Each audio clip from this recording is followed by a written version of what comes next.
If you enjoy listening to inspirational stories from people just like us, facing the fear and doing it anyway, then you're in the right place. My name is Claire Hill, and this is the No Rest for the Vivid podcast.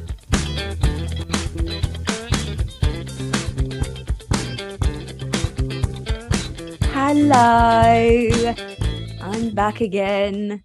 This is a long episode from me, and I'm going to be teaching you something today. I'm going to be teaching you about adverse life events and trauma and what they are, and also adverse childhood experiences. It all is basically the same thing. The reason I want to talk to you about this today is because it does not hurt to have as many people who are trauma aware, is the term that we use, because you are going to come across people in your life that have been through difficult circumstances, and those difficult circumstances may have changed how they would have behaved if those things hadn't happened. Now, my passion for working in this field began when I was working with homeless families, and I started working with homeless families in 2006. So what's that? 16 years ago? Ooh. I think, is it? I'm thinking about my maths. Yeah, it is 16 years ago. And I had been working with adults with learning disabilities since I was 16, and then went to university and studied a degree in health services management, which I did a little bit of health law ethics. And then I went into, and because I love support so much, I got a job with a housing association working with supporting people. And our main vulnerable client group were homeless families and homeless individuals. And the reasons why these individuals became homeless were varied, but almost every single individual had gone through a challenging circumstance, an adverse childhood experience, an adverse life event, or trauma in their life, which had meant that they couldn't manage normal life in the same way. Now, that is a perception. I think there's nothing wrong in needing extra support, but we need to be more aware of this. Now, I'm going to use the word trauma throughout this, or adverse life event, because I believe that the word trauma can sometimes paint a picture of a very, very dramatic, life-threatening experience that has caused a lot of harm to somebody. That is true, and those incidences are trauma. And a lot of the time, individuals that may have experienced the extreme may suffer from post-traumatic stress disorder and other mental health conditions because of it.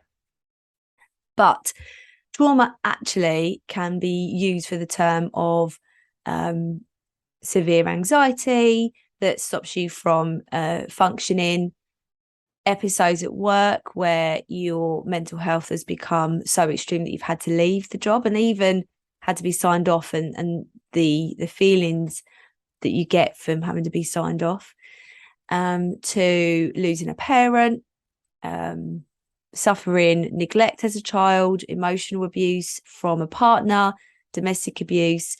All of these things, I'm going to go into a little bit more detail about the different types, but I don't want anyone to think that trauma is just for those very, very extreme situations. It is. I'm not diminishing those extreme situations at all, but I think we need to be more aware of the strength that we can gain from those events and how we can use it in our business. And that's what I'm all about. I am a trauma-informed coach and mentor, and I run a trauma-informed business membership for bosses. We call them warrior bosses, who want to be more than their circumstances and change their story, change the label. I had a tough childhood and some events in my later life that weren't great, but I'm not here to talk to you about the details and the drama of that. which again is there's like another social connotation to the word drama, like it's a negative thing. It is drama. That's the fact of it. But I'm not here to talk to you about all of the horrible things that I've been through. I'm here to talk to you about what the general understanding of trauma should be and that you need to be aware of. And also my future episode will be showing you how you can transform the energy of the pain and the anger and the basic unfairness that it happened to you into something amazing for you and your business. So I'm going to start with number one, where I went with my love of trauma. It's not a love of trauma, it's a love of helping people. So I was working with, I'm all over the place, but I was working with homeless families and homeless individuals. And then I went into working in a secondary school and worked in that secondary school for 8 years and became an assistant head teacher. I taught health and social care and maths. And the reason I did that is because the adults I'd been helping, we just got to them a little bit late for some of them. Saying that though, there's a lot of good that can be done with adults experiencing trauma. But back then, the words trauma-informed care or practice or support just didn't exist. It was so low on the radar. But I wanted to study a master's degree and wanted to focus on students who had social, mental and emotional health challenges. And I just loved it because I had grown up in poverty myself, and I wanted to show students that they could be better, be more than their circumstances and how they had started. So I started this master's degree and focused on students that had grown up in poverty and the anchor of where do they have an anchor if they have inconsistency, and whether that's inconsistent parents, caregivers through no fault of their own, because poverty creates a inconsistent caregivers sometimes because you just don't know when that money's coming from. And I mean, we are facing that situation with parents out there at the moment. So there's a need there that isn't as acknowledged. So I thought, right, I'm going to work with these. I want to work with these children, and I want a master's degree, so I really know what I'm talking about. And before I knew it, I had specialised in trauma-informed education. Now, my husband is also a trauma-informed practitioner and delivers trauma-informed practice training to our local authority and the support services within it that work with adults. So we are, all around me is these individuals, and my sister as well, actually, for her school. She is an expert in trauma-informed education now as well. So I started doing this, and then I just realised as I fell into being self-employed and becoming a coach and a mentor, how there were business owners out there like me who had experienced trauma and adverse life events that needed a different kind of support that other memberships don't offer. I'm pretty sure I'm the only membership that operates for business owners that provides trauma-informed education and support for their members. I'm not a counsellor, I'm not a therapist, but I know how to teach and support business owners to grow their business using a trauma-informed practice. So that's what I'm all about. Okay, so what does count as trauma, as an adverse life event? So it can be any kind of abuse, so physical, sexual, verbal, emotional and physical neglect, any kind of abuse, anywhere where basic needs, emotional needs, physical needs have not been met or have been taken advantage of. It can also mean growing up in a household where there was domestic abuse, substance misuse, mental illness, parental separation, and even imprisonment, and the death of a parent as well. It can be the loss of a partner in adult life, suffering domestic abuse yourself, being having substance misuse issues yourself, mental illness yourself, and separating from a partner. Other factors is different kinds of bereavement, experiencing bullying as well, poverty, racism, and neighborhood violence. So that's antisocial behavior. So all of those things can be classified as an adverse life event, and there are many more. So why is it important to be trauma aware? Trauma is experienced, and especially after the global pandemic, by I think it's about 80%. There's a lot, if you think about it, there's a lot of people that have been affected by this. So everyone in the world needs to be trauma aware. You're affected neurologically, physically, socially, and emotionally by the trauma that you experience. And that's not me being dramatic. It's just being self-aware to recognize that these things can get in the way of you growing your business. When you have these events, it may be that you are not ready to move your business forward. You're not in the right frame of mind, and that's okay too, but it's recognizing that. And in recognizing that today, I need to look after myself. And that's one of the key things about the Vivi Club, is about warrior energy and really looking after yourself. As a result of experiencing these life events, sometimes you may not have the ability to cope with different behaviors and exhibit that with mood swings, challenging behaviors. Sometimes when you were a child and just wanting to have a really good cry. It's just absolutely normal. When we become trauma aware, it's important to understand that none of this is to burden you. If you're a business owner, none of my work, I want to burden you. I want to make life lighter for you. But it does take commitment to wanting better outcomes and less stressful days. It does take commitment from you as the business owner. So the impact can be felt on lots of different levels, and we need to be more aware of these impacts. And that's what I want to talk to you about now. So trauma affected individuals, you're more likely to have difficulty in relaxing, thinking clearly, so having clarity in your thoughts and what direction you want to go in, being able to deal with problems, making up your mind about things, feeling optimistic about the future. You might have difficulty in that. You might have a low self-esteem, a lack of self-control, and you may have sort of like sometimes maybe you move a little bit too much. There's this sort of thing where you can't really control your body as well. It might be for people that have experienced more severe trauma. You may feel that you're overly defensive or defiant, and that is a way of defiant as being an adult, that you might want to start arguments a little bit, maybe with your partner, and less capacity dealing with challenging incidents with your children. But that is because it's a way that you want to assert control. There might have been a period in your life that you didn't have as much control as you should have, and so for a way for you to regain that control, you will be overly defensive or anticipating some kind of criticism.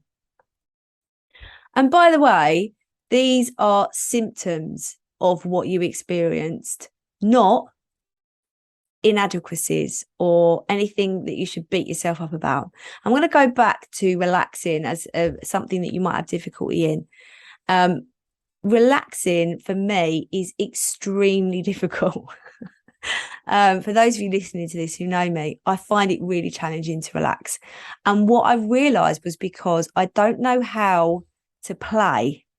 Now, when we are watching our children and they are playing with their toys and that imagination play and just being a child, I didn't have that part because from a very young age, I was helping my mum with my younger brothers and sisters, doing housework. If I wasn't doing the housework, I was doing homework, because I recognised at a very young age, I could escape this if I had some decent qualifications, and school was definitely my safe place where I loved being at school.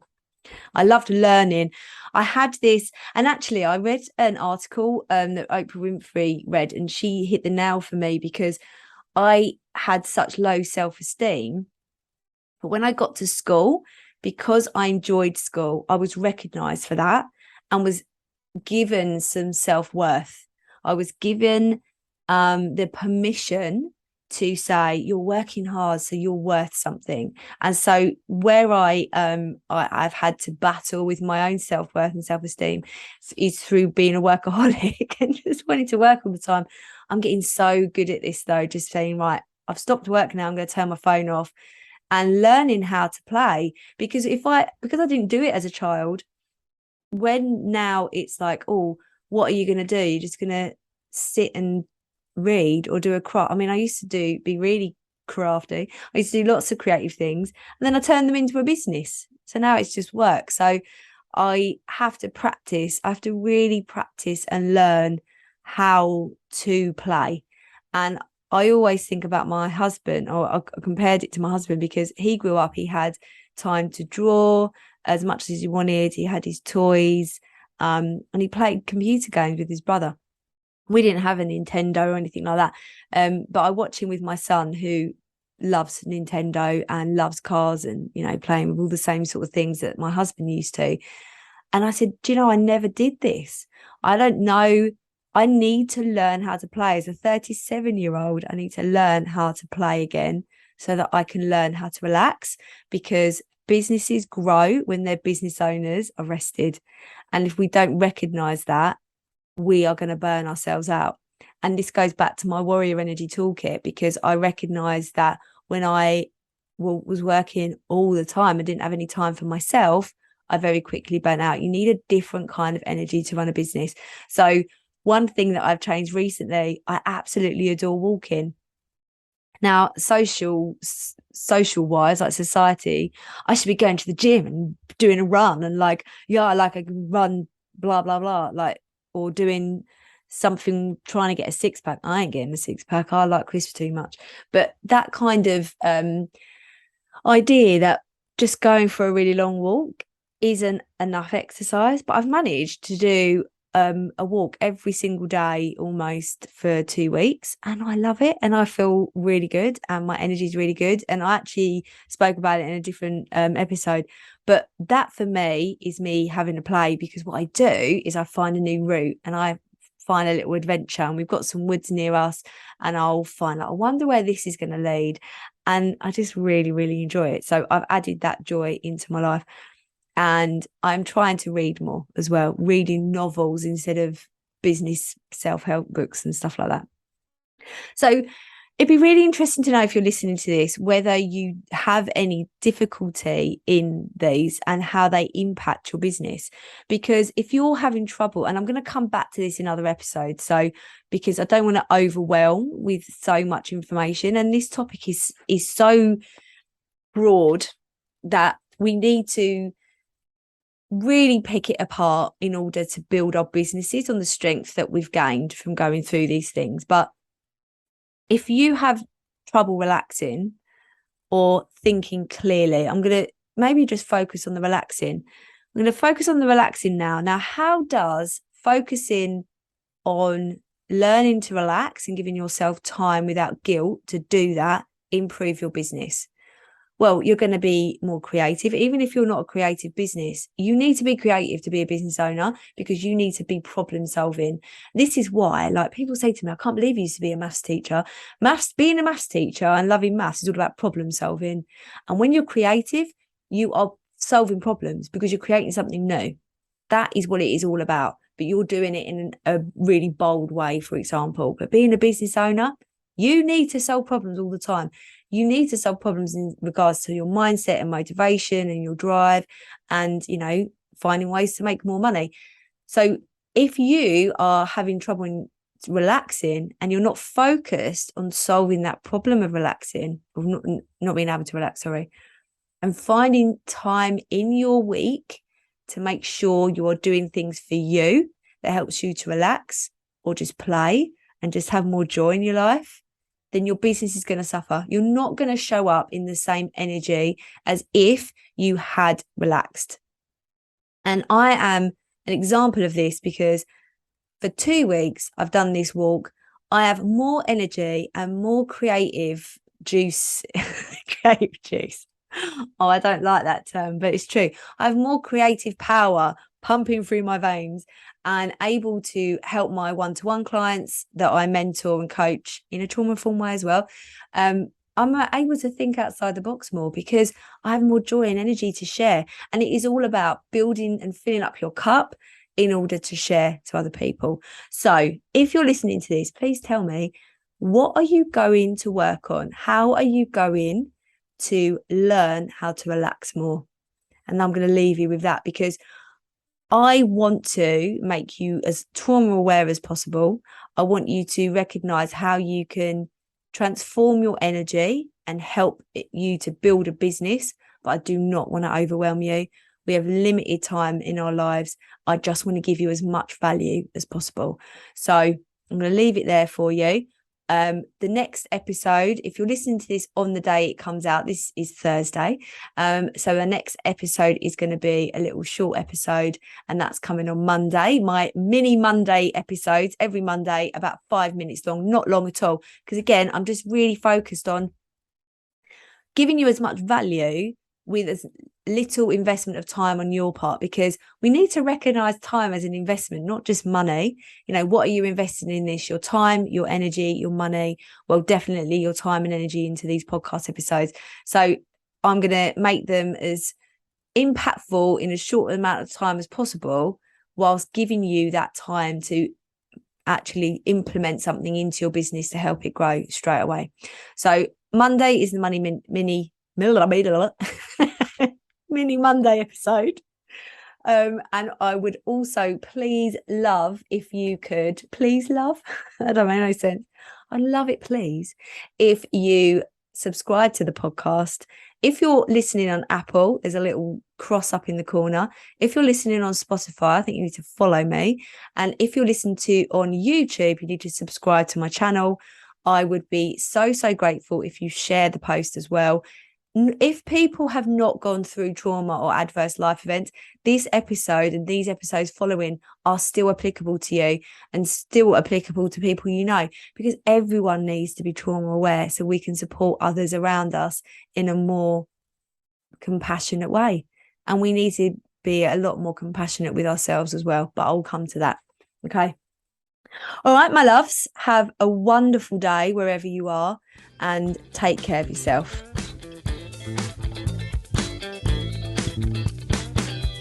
Thank you so much for listening to the No Rest for the Vivid podcast, written, produced and hosted by Claire Hill, and music has been composed by my brother, Phil Victor.